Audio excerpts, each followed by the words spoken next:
Hello, ladies and gentlemen. Welcome to the W.L.L show. My name is Joshua Chastain. I'm here with my lovely wife, as always. And today we're sitting down with Miss Peg down at the Artist Coop and at the Coffee Roost. Peg, tell us a little bit about your business and tell us a little bit about yourself. Certainly. We have a small espresso shop, and we're located in the back of the Artist Coop. It's two different businesses, but we try to work intertwined. For example, if a volunteer has to run out and get lunch and there's a great painting that you want, well, I'll certainly ring it up for them.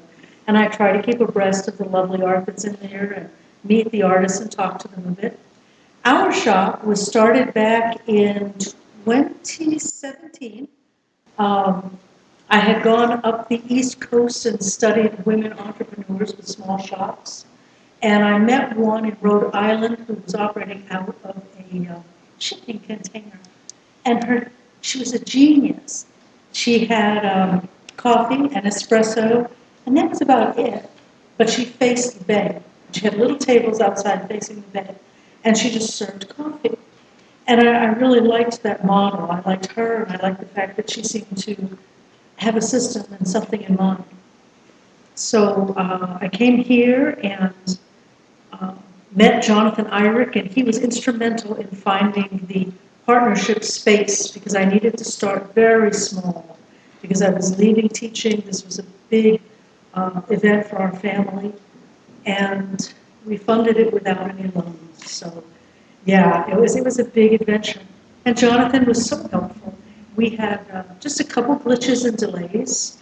We had to make the big coffee espresso bar, of which we're so proud. Marty works at a Center for Advanced Technical Studies in Chapin, and students across the hall in building actually built that unit. And then we got trained. We spent about a year studying coffee, and then we went for some training, and then we opened up. And it's been about a year and a half now that we've formally been open.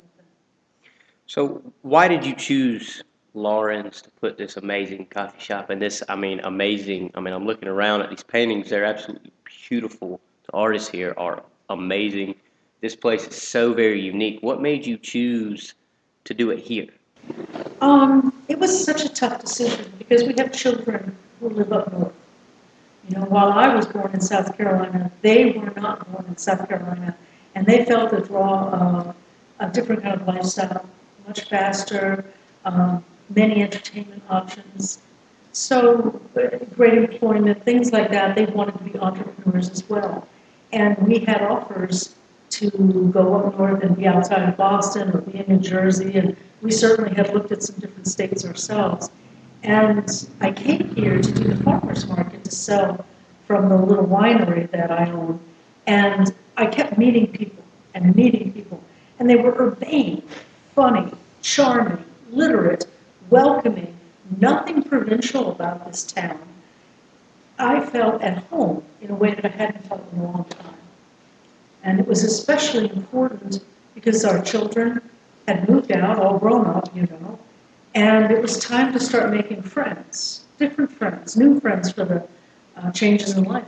And they all seemed to like the idea of coffee. So suddenly we had an audience, we seemed to make friends, and we found Jonathan Eyrick and Main Street Lawrence and this gallery, and so it fell together. So, when you initially decided to start the coffee business, what was your ultimate goal just from day one that you wanted to have when you started? Philosophically, I wanted to give more than I got back. I wanted to make a difference, and coffee shops historically have allowed that sort of interaction. Coffee shops are unapologetically civic-minded. They're often political. They're fun. They're outrageous. And we wanted to create a haven where people of any persuasion could come in and have a conversation along civil lines and also enjoy a cup of coffee and have a second home. So I often joke that we're going to just yell out Norm like Cheers all the time, when you come in.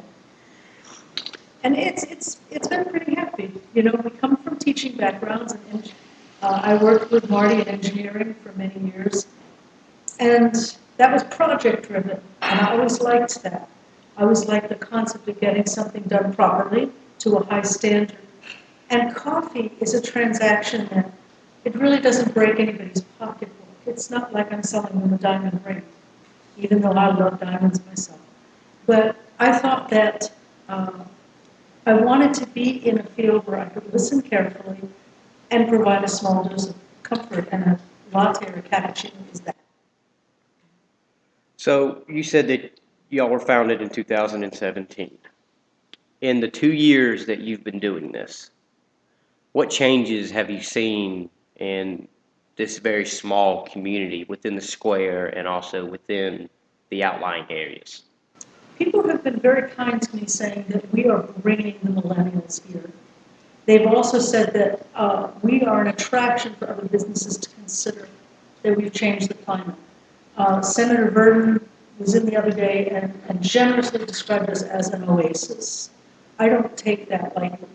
To me, I'm drawn to the benefits of a big city too. I love little neighborhoods outside of Boston. I love the Cape. I love certain areas in California. And Lawrence surprisingly gave me some of those same qualities. And it shocked me. I did not expect it. I've wanted to live by a beach my entire life. But Lawrence has said, wow, we like you. And, that's not something that you get everywhere. So you don't turn your back on shows of friendship. So what have I seen? I guess in a nutshell, I've seen a lot of people between the ages of, say, 26 and 36 that I would like to think are coming to the square. So, and of course, I absolutely adore you. We both do, me and my wife. This is one of our go-to spots. We literally we get up, I get off work Friday morning, I work third shift, and I want some coffee. We come down at 7:30, 8 o'clock in the morning. We get coffee, we hang out, we spend time on the square, we do shopping. So yeah, I could see where y'all are really drawing people here because everybody loves coffee. Almost everybody. But and I know when these local events and everything go on, what impact do those events do? Are they very good for business? They've been a shock for us. The first few we were almost pushed out. We were swelled with so many people. When we made, there was one event where it was finally Friday, I believe, where we made hors d'oeuvres. And we made killer hors d'oeuvres, and we spent a fortune. And they were almost gone within something like 40 minutes. And I was thinking to myself, you can't eat $170 worth of hors d'oeuvres in 40 minutes. And then the second crew came in, and we were scrambling to try to figure out what to do. But even though I felt the pinch of that first financial crunch, because I really hadn't planned ahead, I didn't think about it, it was a way for me to meet so many people. And they were happy people, and I liked them. So these events, we've learned to be more, what's the word I'm looking for? We think more ahead. We offer wine slushies. We try to make our hors d'oeuvres something that everybody will remember. So far from, we did not retreat, after that first year. The last time we did jalapeno poppers and we did meatballs. And so we still have people coming in, and we are competitive. I admit it. We want to hear people say, oh, that was wonderful. And I know some of the other people on the square are also a little competitive, so I find it fun. And go saying with competitive, is there a fine line between that competitive nature and then also working together as a small business community here in the square where you have to then work with other businesses and coordinate with other businesses to make sure that everybody's, and not just your business, but everybody is getting the full value out Absolutely. of each event and out of Lawrence? Absolutely. These are your neighbors. And, from the financial company to the right, to Homes Photography on the left, to the jeweler who I visit more than I should admit, to the bakery, to the paint store, to the lawyers, to the florists, and of course Romans. Oh my gosh, we were just there last night. We go to every business and we try to say hello. We've gone to the gun shop and stolen some of their small candies while they're looking. That's not true. But at Christmas time, I go around and if it's raining, I have an umbrella and I deliver Christmas cards. because these are our neighbors. And we tell people to go to their lawn square. Everyone who comes in the shop hears from me that they should go to the bakery, they should go to Burton's, they should go to Roma's, and they should go to Holmes. And that's become like a mantra. And I hope it wears off to where each business that comes in will learn to say that as well. Because Sue, next door at Holmes, she gave us lessons in that kind of ways. Do you believe that, and of course you said earlier that you've really helped bring a lot of the millennials here, the 26 to 36-year-olds, you've seen more and more and more of them here. Is that a sign that a more vibrant and popping and happening Lawrence is coming?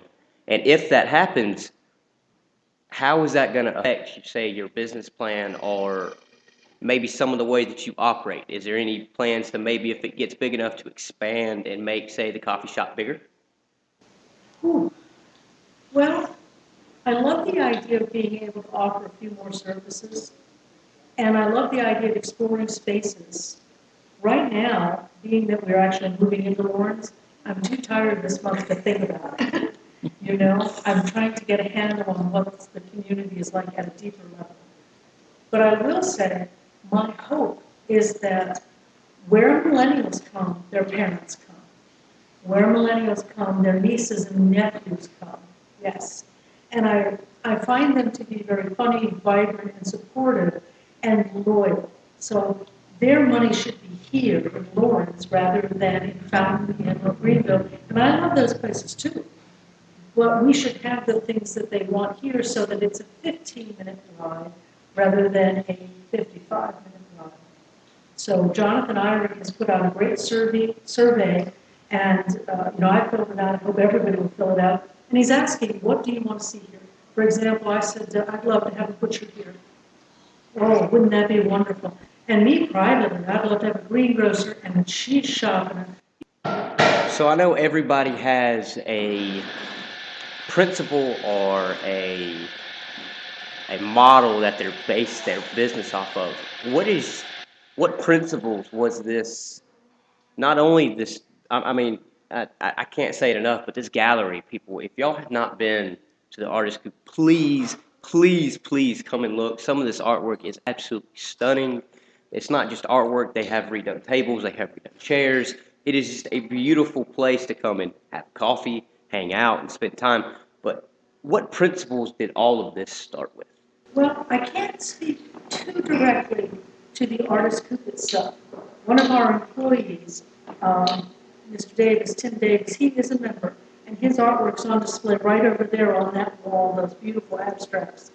The founding members, like B.J. Turner, they've been here in Lawrence for, I believe, 17 years. It's a cooperative. They bring in their art, people review it, and they make a decision to hang it, and then you join as a member. So I don't know too much more about them except that it was eclectic, and they've often remarked that there wasn't anything else like it, and I believe that. Now for us, over there in the coffee shop, the go-giver philosophy was absolutely the end-all and the beginning of philosophy of how it started. And there were basic principles about being authentic to yourself, about giving more than you get, about putting other people's needs first. It's a tiny book, but it has become such a part of my life that I was recently invited to do a national talk on the Go-Giver Coffee Shop. I couldn't make it. I couldn't do it this year, but it will come. You got anything new in the works? Any Yes. new wonderful lattes, cappuccinos, or anything coming up here soon? They're back there right now. We're using a chestnut honey that we imported from Italy, and I will let you in on the secret. We've been thinking about putting together a wall of valor and having an extraordinarily expensive drink and donating all of the money to charity. So if you come in and you have one of them, your picture goes up and all that money goes in your name out. And we're big proponents of the Lawrence County Humane Society. To date, we have found homes, and we've sponsored, I believe it is 17 cats and 2 dogs, all of whom have been adopted. Which, by the way, folks, for if I haven't already said it, I have 2 dogs at home that are outside, and I have one inside. One of my dogs actually came from Lawrence Humane Society. I was able to adopt one. He is my baby. That is my boy. But this is going to wrap it up for our show today. Remember, this is W.L.L. We love Lawrence, and y'all go, if you enjoyed this video, please go drop us a like on YouTube, drop us a like on Facebook. We're on Instagram. You can find us all. It is W.L.L. podcast on Facebook, and all the other information you'll need is there. And please, please, please come get you a cup of coffee. Come say hello to this amazing woman, and just tell her that Joshua Chastain sent you here from W.L.L., and it'll put a big smile on her